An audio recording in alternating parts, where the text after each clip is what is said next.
I had a chat with a legal practitioner, Mr. Godwin Igboji, who explores the way he thinks the current Chief Justice of Nigeria, Justice Walter Onnoghen, will drive the judiciary. Onnoghen will do his very best to redeem the image of the judiciary. I say redeem the image of the judiciary with circumspect, because if you are practicing law, you know that what is said outside is not the true reflection of what is actually inside, because we have very sound judges that give very wonderful judgment. When you talk about corruption, most often it's related to just political matters. But when it comes to the issue of criminal matters, you talk about civil matters that have been determined by individuals or taken to go by individuals, you have sound judgment, you don't have any complaint about that. But be that as it may, we cannot deny the fact that political matters are actually bringing the judiciary to very disrepute. And the vice president did not miss words when he was even swearing him and said we had a lot of challenges to deal with the issue of the judiciary. So I have no doubt in my mind that he has come in a situation and circumstances where he has no choice than to do the needful. And even when he was acting, he started putting machinery in motion to effectively deal with the issue of the possession of judiciary by the common people. That's why he came up with policies of judicial policy reforms. And in these reforms now, because most of the complaints is that we have judges that are not sound, we have judges that are not supposed to be on the bench because of one lobbying or influence or the other. But now, for the very first time, after a very long while, you now see Justice of the Supreme Court being advertised and legal practitioners that have never even been on the bench before applying. I know the NBA recently recommended 9 members of the legal profession to be appointed as Justice of the Supreme Court and 12 members of the legal profession to be appointed as Court of Appeal justices.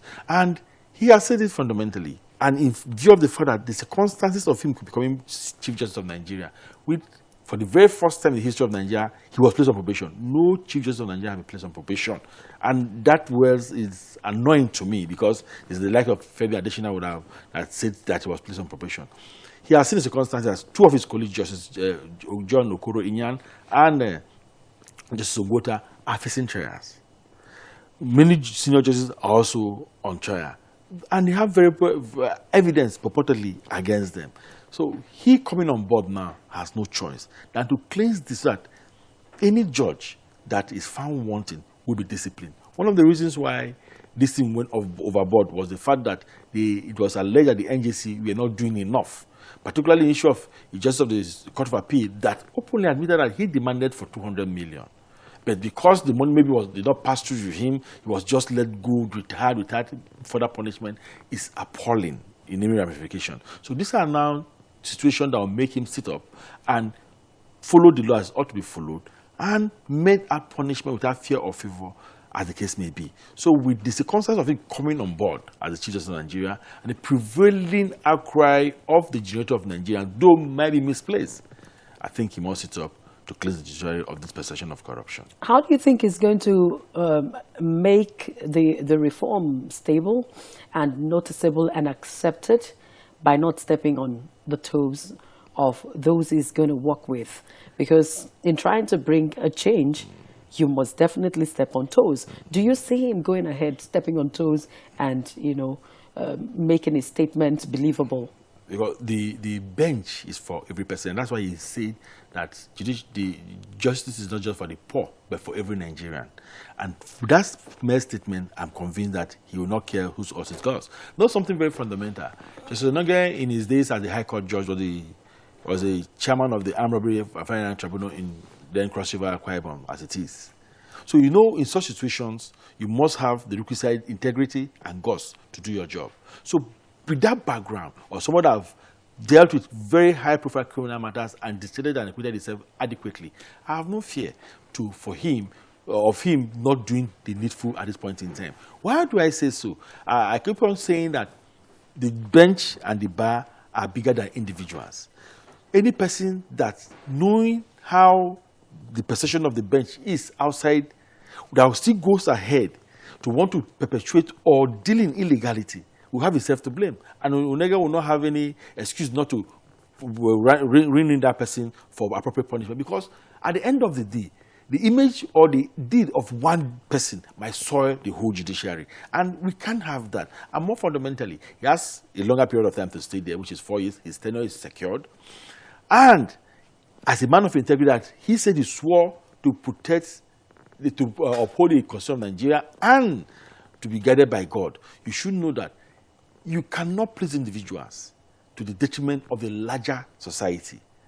The issue of corruption that we are hearing every day in the judiciary now are not, we have several judicial officers, but how many of them are you pinpointing are corrupt? Upon all the DSS so-called sting operation, how many justices could they arraign or arrest or have evidence against? So you must know that it is a very few negligible members of the bench that are bringing this disrepute to the judiciary. So this person going will not cause any harm to Onnoghen's integrity. So I will urge him, if he doesn't have, but I have absolute confidence that he has that zeal and determination to do that. Why do I say that with all confidence? Before, as I told you earlier on, justices were promoted from the Court of Appeal to the Supreme Court, from the High Court to the Court of Appeal. But that has fundamentally changed with advertisement of placement at the Supreme Court and the Court of Appeal, where people have not even sat on the bench before are being recommended to go there. So if you could take that step, that alone will ruffle some shoulders at the Court of Appeal and at the High Court.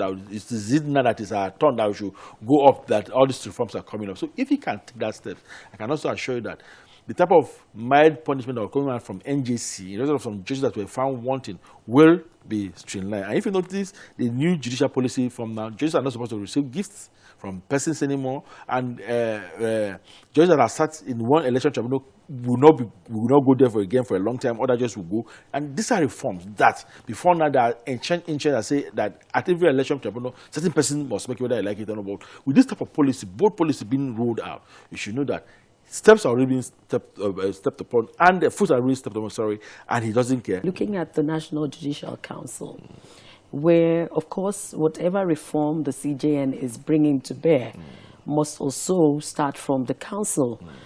Do you see any repositioning? Do you see him springing up any change in the national, in the thinking of the NJC? He should, because he has about 17 appointees that are going to come through him directly.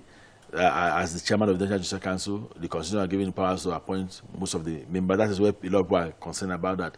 The CGN is the NJC, and the NJC is the CGN, because you bring people of like mind, and people are advocating for a reform in the composition of the CGN, where it goes beyond just the Chief Justice of Nigeria appointing appointing people of his choice. So, but be that as it may, as the law it is, as the law stands now, the CGN appoint most of the persons there at the NJC. And in view of the fact that even the Vice President, in the swearing-in of Onnoghen, told him that we must fight to redeem the image of the judiciary, I'm sure he will not take it lightly, but to bring people of proven integrity, both at the bar and on the bench, to formulate policies that we mutually respect and implement. Policies that will first enhance the independence of the judiciary, policies that will ensure speedy dispensation of justice, policy that will ensure fairness of litigants wherever they are, policies that will ensure that corruption is brought to the barest minimum in the judiciary, policy that will ensure discipline among judicial officers. Because where you see all these things coming up, before now, though it is argued that the Europeans that were here ruling, they don't have relatives here, but judges are from families and friends, but there are some responsibilities you take that have consequences. And if you, on your own, voluntarily apply to be a judge, you should be able to live with certain prohibitions that will be placed on your activities once you become a judge. So these are things that he should enforce and ensure are implemented. That once you're a judge, there are certain things, like we have said now, you can't collect gifts again. There are certain places you are not supposed to go as a judge. So if these things are followed and people bring it on board, bring up viable policies of this nature, I'm sure that the NJC would turn around the face of the judiciary, that Nigerians will be pleased with and say, yes, justice have come to everybody. Come. Hello. Hey. Over the next 3 years, Justice Onnoghen will be heading the nation's judiciary and a task to sanitize the system.